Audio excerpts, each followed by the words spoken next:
Hello， 大家好，又係到咗早起了林天空故事嘅時候啦。今日繼續同大家分享馬太福音第100集，從無花果樹學比方。好啦，跟住呢，我哋就講到耶穌去點樣去從無花果樹呢去講翻以上嗰幾集所講嘅主再來嘅時候嗰個嘅比喻。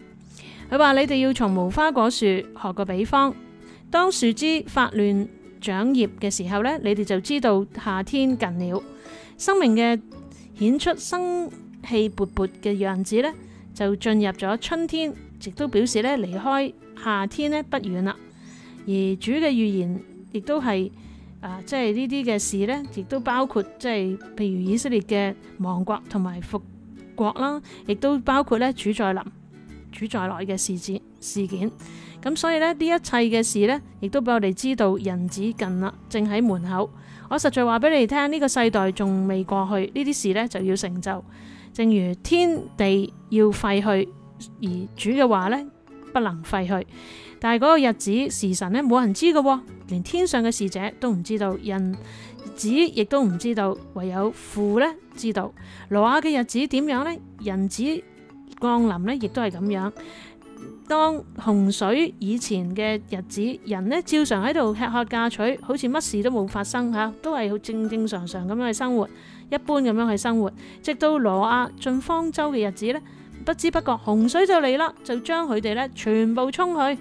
而人子降臨呢都係咁樣。嗰個時候，兩個人喺田裏邊取去一個，撇下一個；兩個女人推磨呢，取去一個，撇下一個。所以我哋要耶穌提醒我哋要警醒，因為唔知道你嘅主係邊一日嚟到嘅。嗱，佢又打個比喻，佢話家主如果知道幾更天有賊嚟，佢就一定警醒。呢一度呢，佢就即係將主再來主比為一個賊咁樣。佢就話啦，如果嗰個知道個賊幾時嚟啊，就唔會。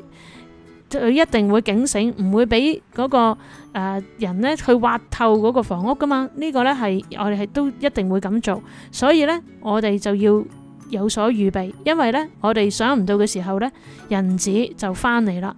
所以呢，如果我哋唔想被主撇下呢，我哋想被主取去嘅時候呢，我哋要好好咁預備自己，好好警醒等候主再來。所以呢，我哋真係要小心啊，做好我哋嘅本分，等預備整齊，等主返嚟接我哋離開，去到佢嘅愛子嘅國度裏邊。好，今日嚟到呢度。